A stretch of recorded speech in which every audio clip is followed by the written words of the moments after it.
সারা বছর জুড়েই সর্দি কাশি ও ফ্লু এর সমস্যা থাকলেও ঋতু পরিবর্তনের সাথে সাথে বিশেষত শীত ও বসন্তকালে এই সমস্যাগুলো আরো বেড়ে যায়। ঋতু পরিবর্তনের কারণে হঠাৎ গরম থেকে ঠান্ডা অনেকের শরীর খাপ খাইয়ে নিতে পারে না, ফলে সহজেই আমরা সর্দি ও খুসখুসে কাশি বা ফ্লুতে আক্রান্ত হয়ে পড়ি। এমনও হয় যে খুসখুসে কাশির কারণে সারা রাত ঘুমাতে পারি না। এ সময় কাশির সঙ্গে গলা ব্যথা ও শ্বাসকষ্ট হয়ে থাকে। তবে এসব রোগের চিকিৎসার জন্য সাধারণত ডাক্তারের কাছে যাওয়ার প্রয়োজন হয় না। কিছু উপদেশ মেনে চললে ঘরে বসেই নিজের যত্ন নেওয়া যায়। তাছাড়াও কিছু সতর্কতা অবলম্বন করলে আক্রান্ত হওয়ার ঝুঁকিও কমানো যায়। ফ্লু ও সর্দি কাশি বা ঠান্ডার লক্ষণগুলো জেনে নেই। ফ্লু ও সর্দি কাশির লক্ষণ প্রায় একই রকম, তবে সাধারণ সর্দি কাশির তুলনায় ফ্লু এর লক্ষণগুলোর তীব্রতা বেশি হতে পারে এবং সেরে উঠতেও বেশি সময় লাগতে পারে। শিশুদের ক্ষেত্রে কখনো কখনো লক্ষণগুলো বড়দের তুলনায় বেশি দিন ধরে থাকতে পারে। কিভাবে বুঝবেন আপনার ফ্লু হয়েছে নাকি সর্দি কাশি?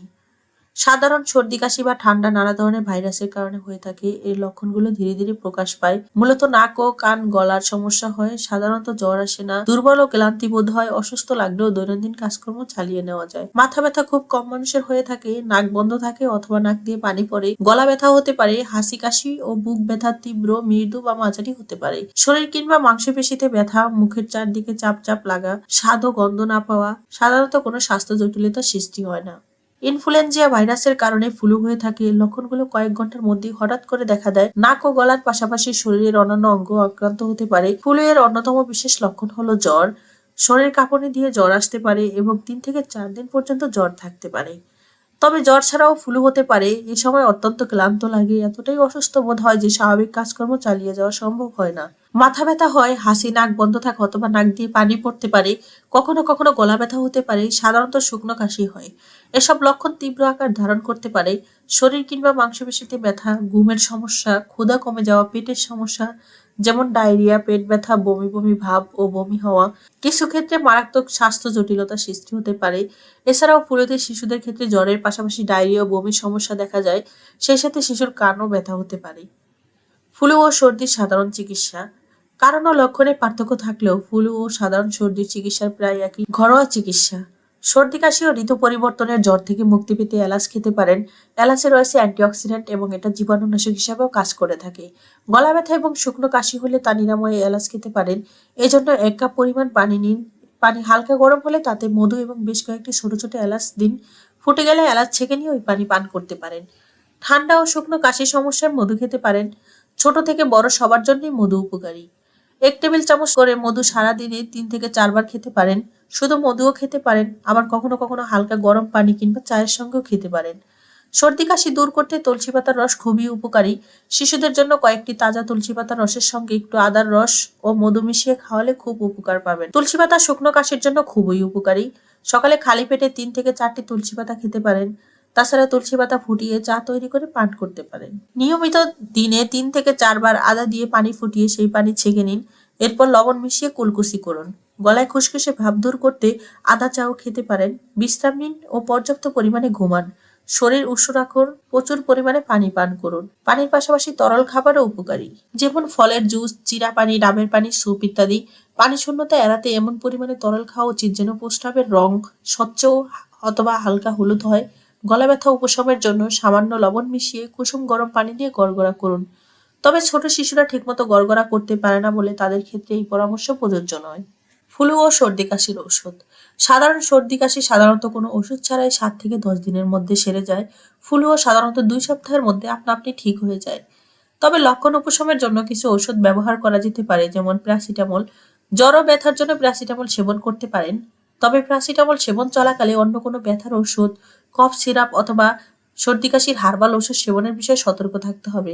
কারণ এসবের অনেকগুলোতেই প্যারাসিটামল থাকে, ফলে নিরাপদ মাত্রার চেয়ে অতিরিক্ত পরিমাণে প্যারাসিটামল সেবন করার ঝুঁকি থাকে। নাক বন্ধের ড্রপ, এগুলোকে নেজাল ডিকনজেস্টেন্স বলা হয়। নাক বন্ধ উপশমের জন্য এইসব ড্রপ ব্যবহার করা যায়। তবে টানা 1 সপ্তাহের বেশি ব্যবহার করবেন না, তাতে নাক বন্ধের সমস্যা আরো বেড়ে যেতে পারে। 1 সপ্তাহ উন্নতি না হলে ডাক্তারের পরামর্শ নেবেন। 6 বছরের কম বয়সী শিশুদের ক্ষেত্রে এসব ড্রপ দিবেন না। ডাক্তারের পরামর্শ অনুযায়ী 6 থেকে 12 বছর বয়সী শিশুদের এই ধরনের ড্রপ দেওয়া যেতে পারে। সেক্ষেত্রেও 5 দিনের বেশি দেওয়া হয় না। কফ সিরাপ, কাশি বেশি হলে সর্দি কাশির ঔষধ বা কফ সিরাপ ব্যবহার করা যেতে পারে। অ্যান্টিহিস্টামিন, নাক থেকে পানি পড়া এবং হাসি কমানোর জন্য ডাক্তার এই ধরনের ওষুধ সেবনের জন্য পরামর্শ দিয়ে থাকেন। এগুলো কারো কারো কাছে অ্যালার্জির ওষুধ হিসেবেও পরিচিত। অ্যান্টিভাইরাল সাধারণত ফ্লু এর চিকিৎসায় বিশেষ কোনো ওষুধের দরকার হয় না। তবে যাদের ফ্লু এর লক্ষণ তীব্র দেখা দেয় এবং জটিলতায় আক্রান্ত হওয়ার ঝুঁকি বেশি, তারা ডাক্তারের পরামর্শ অনুযায়ী অ্যান্টিভাইরাল ওষুধ সেবন করতে পারেন। তবে এটা জেনে রাখা ভালো যে সর্দি কাশি ও ফ্লু এর চিকিৎসায় অ্যান্টিবায়োটিক কার্যকর নয়। কারণ সর্দি কাশি ও ফ্লু ভাইরাস বাহিত রোগ, আর অ্যান্টিবায়োটিক ব্যাকটেরিয়ার বিরুদ্ধে কাজ করে, ভাইরাসের বিরুদ্ধে নয়। তাই অযথা অ্যান্টিবায়োটিক সেবন করলে অন্যান্য জটিলতা তৈরি হওয়ার সম্ভাবনা থাকে। কখন ডাক্তারের কাছে যেতে হবে? নিচের লক্ষণগুলো দেখা গেলে ডাক্তারের পরামর্শ নিতে হবে। ফ্লু এর ক্ষেত্রে 7 দিনের বেশি এবং সর্দি কাশির ক্ষেত্রে 3 সপ্তাহের বেশি সময় ধরে লক্ষণ থাকলে, 3 মাসের কম বয়সী শিশুর জ্বর আসলে অথবা খুব নিস্তেজ হয়ে পড়লে, কিংবা যেকোনো বয়সী শিশুকে নিয়ে শঙ্কায় থাকলে, বয়স 65 বছরের বেশি হলে কিংবা গর্ভবতী হলে, দীর্ঘমেয়াদী স্বাস্থ্য সমস্যা থাকলে যেমন ডায়াবেটিস, হৃদরোগ, কিডনি রোগ ও ফুসফুসের রোগ, শরীরের রোগ প্রতিরোধ ক্ষমতা কমে যায় এমন চিকিৎসা নিলে, যেমন কেমোথেরাপি ও লম্বা সময় ধরে স্টেরয়েড সেবন, অনেক জ্বর আসলে অথবা জ্বরের সাথে কাঁপুনি থাকলে, যেসব লক্ষণ দেখা দিলে জরুরি ভিত্তিতে চিকিৎসা নিতে হবে।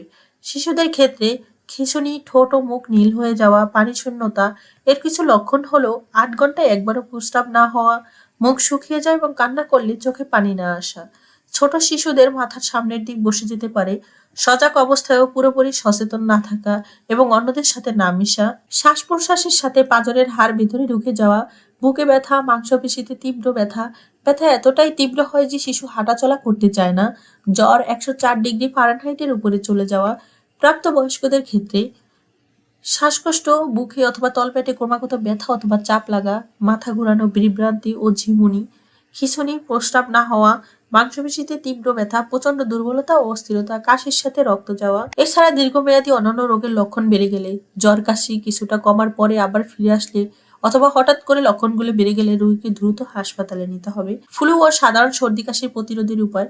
এই রোগগুলো সহজেই একজন থেকে আরেকজনে ছড়াতে পারে, তবে সহজ কিছু পদক্ষেপ নিলে তা ঠেকানো সম্ভব। ফুলের ক্ষেত্রে প্রথম 5 দিনে ইনফেকশন ছড়ানোর সম্ভাবনা সবচেয়ে বেশি থাকে। সর্দি কাশিতে আক্রান্ত ব্যক্তির লক্ষণগুলো পুরোপুরি সেরে যাওয়ার আগ পর্যন্ত অন্যদের মধ্যে জীবাণু ছড়াতে পারে। পরিবার ও কর্মক্ষেত্রে রোগ প্রতিরোধ। যতটুকু সম্ভব ঘরে থাকুন, মানুষের সংস্পর্শে আসা হতে বিরত থাকুন। ফ্লু হলে জ্বর ছেড়ে যাওয়ার পর অন্তত 24 ঘন্টা পার হওয়ার আগ পর্যন্ত জরুরি প্রয়োজন ছাড়া ঘরের বাইরে যাবেন না। এক্ষেত্রে জ্বর কমানোর ওষুধ খাওয়া ছাড়াই জ্বর চলে যাওয়া উচিত। সুস্থ হওয়ার আগ পর্যন্ত জনসমাগম এড়িয়ে চলুন। কারোর সাথে হ্যান্ডশেক অথবা কোলাকুলি করা থেকে বিরত থাকুন। বাইরে বের হলে মাস্ক ব্যবহার করুন। হাসি কাশি দেওয়ার সময় অন্যদের থেকে দূরে সরে যান এবং টিস্যু দিয়ে নাক ও মুখ ঢাকুন। ব্যবহারের পর টিস্যুটি ডাস্টবিনে ফেলে দিন।